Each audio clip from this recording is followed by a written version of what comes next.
నా ఇంటికొచ్చి నన్నే కమెంట్ చేస్తారా? ఉండు నీ పని చెప్తా.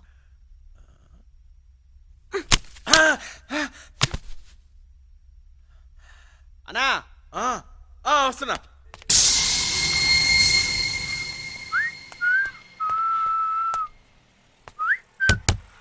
Excuse me, yes, Sunil Gupta అంటే మీరేనా?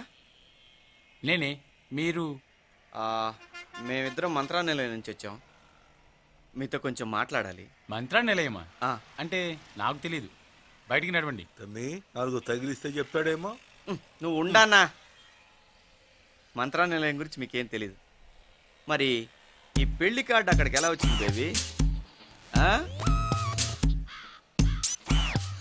ఏమా? వాళ్ళది మాది బీహార్లో ఒకే ఊరు. ఇద్దరం ఫ్రెండ్స్.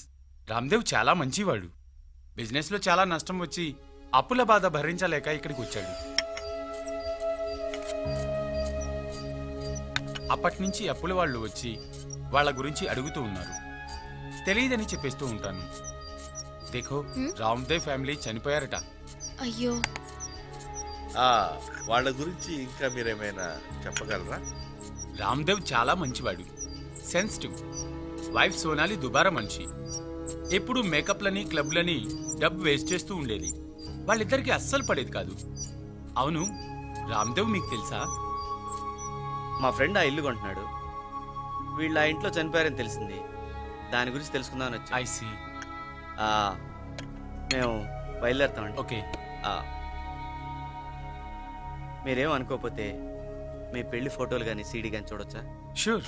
తమ్మి, ఆడి పెళ్లి సీరియల్తో మనకేం పని? నువ్వు చూడన్నా.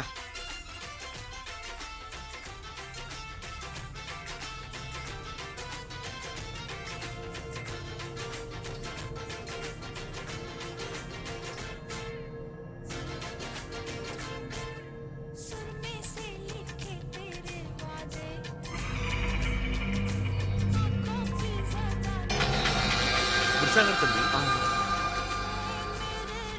ఒకసారి రివైండ్ చేయండి.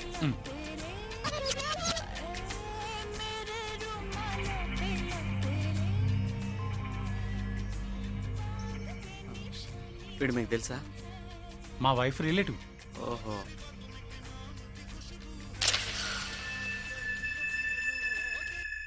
వీడు ఇలా ఫోటోలో వీళ్ళిద్దరి మధ్య చిక్కాడా? వీడే బేవర్స్ అనుకుంటే వీడికి తోడుగా ఆ బేకర్ గడు ఒకటి వచ్చాడు. ఓహో, అదే నీ బాధ. ఇప్పుడు మాణిక్యంగాడి ఇంట్లో ఉండటం వల్ల పెద్ద ప్రాబ్లం ఏం లేదు. క్వార్టర్ మంది తప్ప. వాడి వల్ల బోల్డ్ లాభాలు ఉంటాయి.